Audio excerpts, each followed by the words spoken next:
ठीक है, तुम उसका पता निकालो और अनन्या जैसे ही टाइगर के साथ मीटिंग फिक्स हो जाए ना, तो इस गधे को डाइवोर्स देकर उसे अपना बॉयफ्रेंड बना लेना।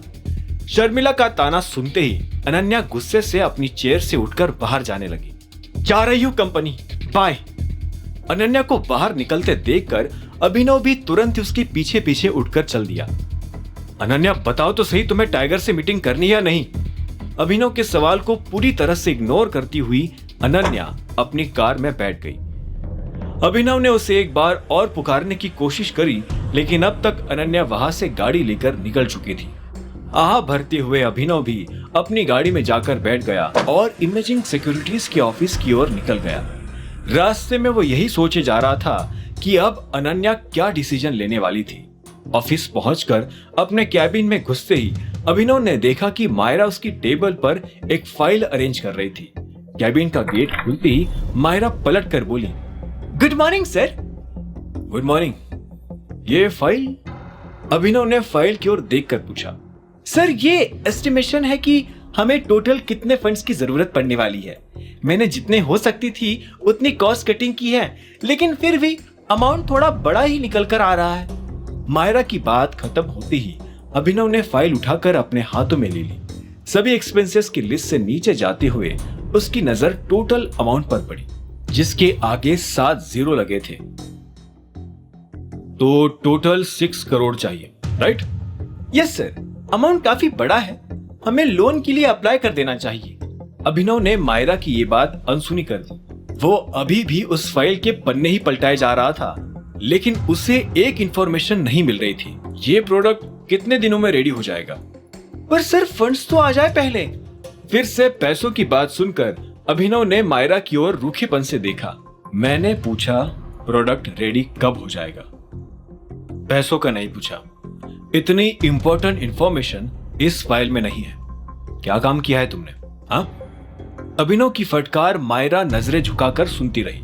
उसकी आवाज के बीच मायरा के मन में कई तरह के ख्याल आ रहे थे, जिसमें से एक यही था कि उसका ये नया मैनेजर या तो काफी मजाकिया था या फिर काफी अजीब। सर, वो प्रोडक्ट रेडी हो जाने की डेट फंड्स आने के बाद ही बताऊंगी। मुझे लगा फंड्स नहीं आएंगे, इसलिए सॉरी। फिर से पैसों की बात सुनकर अभिनव को चिढ़ मच गई और उसने तुरंत ही अपनी जेब से एटीएम कार्ड निकालकर मायरा के हाथों में थमा दिया। जितने फंड्स चाहिए इससे निकाल लो, और अब मुझे 10 दिन में प्रोडक्ट रेडी चाहिए। याद रखना, क्वालिटी के साथ कोई कॉम्प्रोमाइज नहीं। उस एटीएम कार्ड को देखते ही मायरा के होश उड़ गए।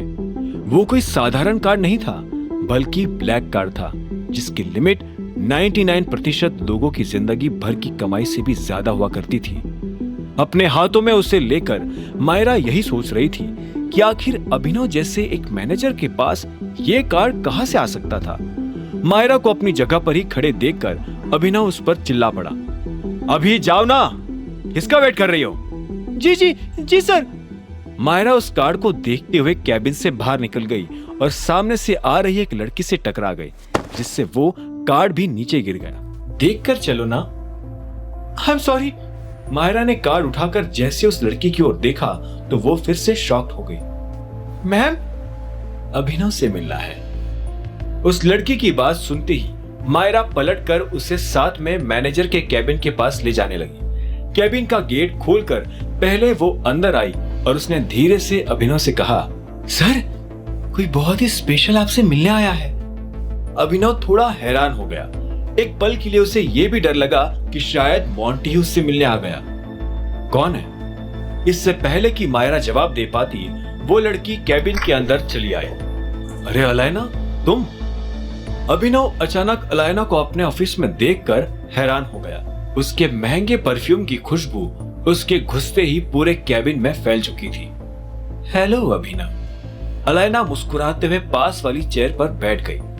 उन दोनों के बीच हाय हेलो सुनकर मायरा हैरान थी। उसे समझ नहीं आ रहा था कि अलायना जैसी इतनी बड़ी पर्सनालिटी अभिनव जैसे मामूली मैनेजर को कैसे जानती थी। इससे पहले कि अभिनव उससे कुछ बातचीत शुरू करता, उसने पहले मायरा की ओर देखा। वो फंड्स का काम जल्दी कर लेना, और हाँ, मैंने तुम्हें इंटरव्यू के लिए भी कहा था, उसका क्या हुआ? सर, इंटरव्यू कल ही फाइनलाइज हो जाएंगे। अभिनव ने सिर हिलाकर कहा, ठीक है, तुम हैंडल कर लेना and hire only the best. कुछ हेल्प चाहिए तो बताना। Dismiss. Okay sir, thank you. Myra तुरंत ही कैबिन से बाहर आ गई और उसने धीरे से गेट भी लगा दिया। आगे की कहानी जानने के लिए देखें अगला एपिसोड सिर्फ पॉकेट एफएम के यूट्यूब चैनल पर, और द रिटर्न ऑफ टाइगर के सारे एपिसोड्स को सुनने के लिए डिस्क्रिप्शन में दी लिंक से डाउनलोड करें पॉकेट एफएम ऐप।